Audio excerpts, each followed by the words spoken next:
Did you know that hundreds of successful people have written their stories in books and told how they did it on cassettes like this, and people don't want to listen? How would you explain that? One of the major things Shove taught me when I met him, he said, poor thinking habits keeps most people poor. Not poor working habits. Most people work hard, but they don't think hard. And Shove taught me that the mind is like a factory, a mental factory. And whatever you think about all day long pours ingredients into this mental factory. And that's what builds the economic, social, financial fabric of your life. Our lives are mostly affected by the way we think things are, not the way they are. The way we think they are affects us most.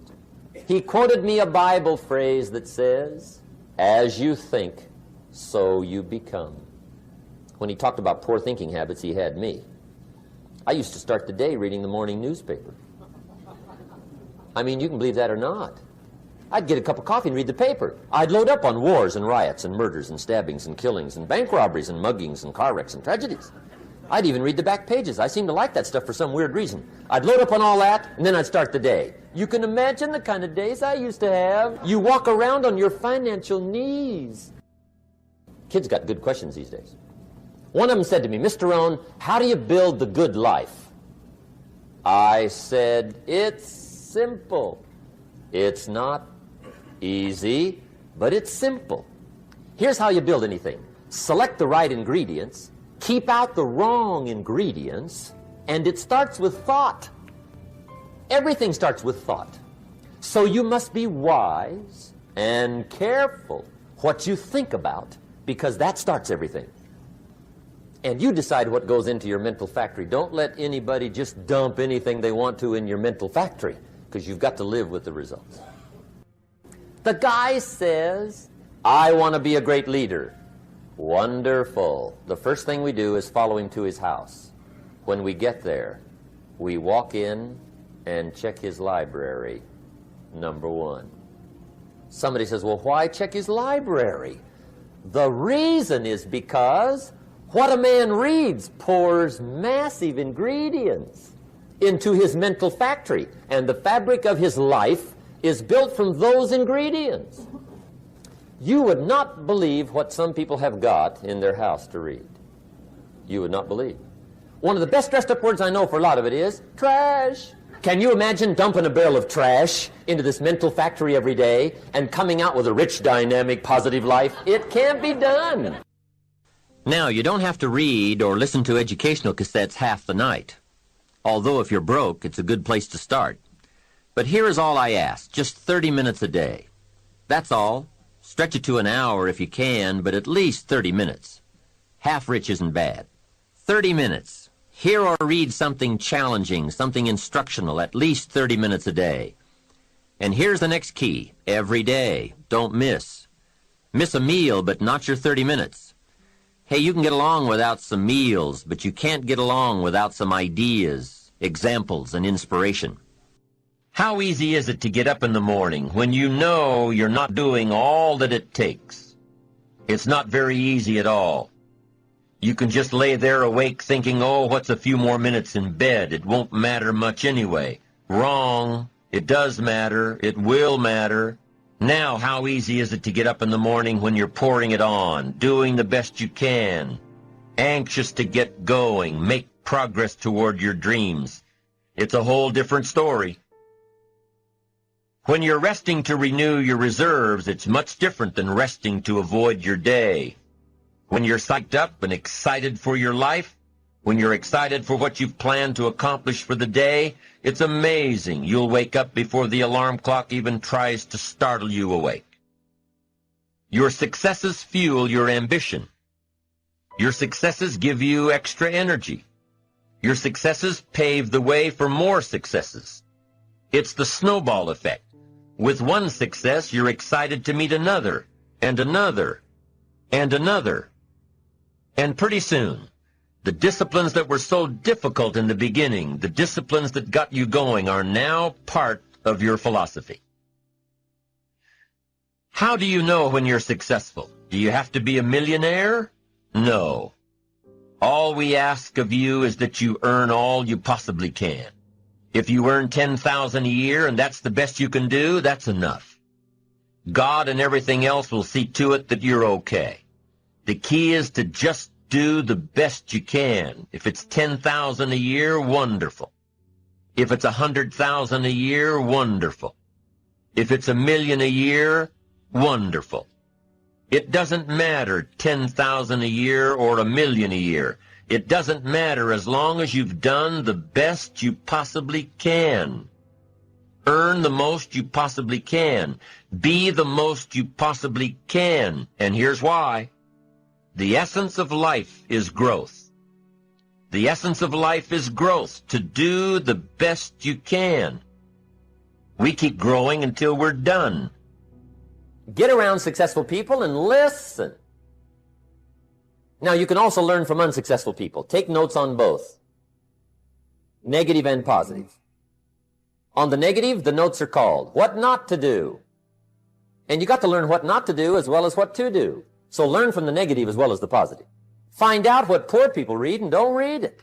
But now you can also learn from the positive. Get around successful people. Listen to what they say. Listen to how they say it. It's important. We've all got about 16 waking hours.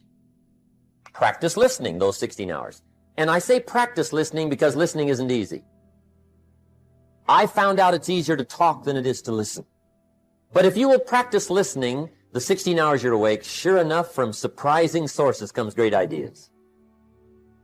Now, here's some of the best advice I've got for the whole evening. It won't get any better than this. This is it. Poor people ought to take rich people out to dinner and listen. That's some of the best I got. If a guy's not doing well, one of the first things he ought to do is find a guy that is doing well and offer to buy him his dinner. Spend $50, $60, $80, $100. Go for the full 9 course. Start him on the juices and hors d'oeuvres. Get him started talking. The salad takes 15 minutes. Keep it rolling. Biggest steak in town takes 45. Keep it rolling. Pour on the dessert. Stretch that meal out about 2 hours.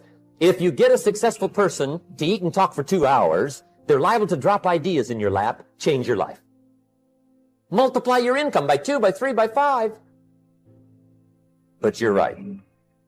Poor people don't usually take rich people out to dinner. That's the problem. The guy said he's rich, let him buy his own dinner. I'm not coming up with any money. The words we have are the only words available to us. The words we know are the only tools available to us to, number one, interpret what's going on, to interpret what's being said, and to express your heart and your mind. Now, if you can't interpret well, and if you can't express well, you can imagine what a deterrent that is to the good life and the extra treasures, the extra feelings, awareness, riches, power, influence. So it's very important to have a good vocabulary. It's very important now to be able to translate it. Learning to say it well. Now, this is a whole subject in itself. This is worth a weekend of study. Let me just give you a short list of suggestions on learning to say it well. Number one, repetition. It just takes practice. I don't know any substitute for the practice. To learn any skill, you've just got to go through it again and again and again. You just do it over and over and often. Next is vocabulary. Saying it well is proper choice of words. To build my early vocabulary, I used to put 3 or 4 words I didn't know on a card, put it up on the sun visor on my car. Back in those days, I traveled a lot by car. Sure enough, by the end of the day, I'd mastered 2 or 3 words. Vocabulary. Vocabulary is a way of seeing. One reason for vocabulary is to interpret what we see, to interpret what we hear. The vocabulary of the mind grapples with the words and the images that come to our mind. Now, if you've got a poor set of words and skills and tools with which to interpret, you can imagine the errors and the mistakes you'll make in judgment. And since vocabulary is a way of seeing, if you can't see well, you can imagine the errors you can make and how they compound as life unfolds. We do 2 things with vocabulary. We interpret and we express. Here's some other parts to saying it well. Sincerity, from the heart, with noble intent, wishing to bring value, That adds immeasurably to your ability to speak well, communicate well. There's no substitute for sincerity. I can forgive you for a mistake in judgment, but I can't forgive you for a mistake in intent. Next key part to saying it well, brevity. Part of the key is to be brief. You can't linger too long, I've discovered in my lecturing and speaking around the world. You can't linger too long on any one point. I used to tell stories too long. I get involved in a long story on and on. By the time I hit the punchline, people forgot how it started. Now it doesn't make sense. Too long. Here's why brevity is important. The human attention span is short. You haven't got long to get it said before you lose your audience. Sometimes we try to make up in words what we lack in self-confidence. So part of the key to being brief is personal development, personal growth, personal awareness, understanding self-worth. Now you can use the economy of words. And this is a good position to be in, that what you are adds so much weight to what you say that you don't have to say very much. But brevity is a good point on saying it well. Here now starts the power of what we say, intensity. Part of the strength of what we say is the words we choose. The greater part of the strength of what we say is the emotions that are loaded into the words. Here's what has power unmatched, words loaded with emotion. There is no greater power. Words have an effect, but words loaded with emotion have an incredible effect. My words may reach you, but if I can't touch you with my spirit, if I can't touch you with my emotions, my feelings, my beliefs, then I probably haven't affected you very much. The feelings, the belief, the commitment, all that I am, if I can put more of what I am into what I say, no telling what miracle I can wrought. No telling how much of an effect I can be. Real persuasion comes from putting you into what you say. But now here's part of the clue, and we call these extra refinement of leadership skills. Learning to measure your emotions. That's very important, to learn to measure your emotions. You don't need an atomic explosion for a minor point. Enough, but not too much. We call this understanding how to measure the flow of your emotions to cover a point. Okay, but if it needs heavyweight stuff, you reach and get it. If it needs a milder approach, you learn how to measure it in milder, easier terms. But it's very important to measure your emotions, your feelings. Now, what do we mean by intensity and emotions? Here it is. All of your experiences and how they've affected you. That's the sum total of your emotional content. Where you've been and what you've heard and what you've seen and who you've met, and this whole panorama of life experiences for you up until now, and how you felt about all that. That we call the sum total of your emotions. Now, the key is to learn.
Learn how to measure all that and put it in effective amounts into the words you choose. So here's the key to effective communications. Well-chosen words loaded with well-measured emotions. Next is style. And there's all kinds of parts to style, from body language and gestures to facial expressions and eyes and emotion. But style is very important. Here's part of the clue. It's not just the matter you cover, it's the manner in which you cover the matter. Style is important to attract someone's attention, to emphasize the point. Now, I've got a couple of good points here on style. Be a student of style, but don't just copy someone's style. Make sure that the study of style becomes distinctly you. But it is also important to be a student of style. How people speak well, be a student of that. And then borrowing bits and pieces from people you admire and the way they can communicate. Then make sure that all of that blended into you becomes your own distinctive style. But style is very important. Now, there's a variety of styles. But it's important to study your own style and say, how am I coming across in style? Should I learn to emphasize more? Should I learn to be more emphatic? All these things concerning style. Read your audience. It's very important to read and to pick up the signals of what's happening with your audience. So let me give you some clues on reading. Simply to listen. Part of reading is listening. You pick up a lot of clues as to what else to say, what all to say by being a good listener. From early times, I think we've learned to be a good speaker, you've got to be a good listener. That's where you pick up the information, is to listen well, especially in a private conversation, a more informal conversation. Good listening habits. That's part of reading. There's a Bible phrase that says, humans cannot live on bread alone, or food alone. It says the next most important thing to bread is words. Words nourish the mind. Words nourish the soul.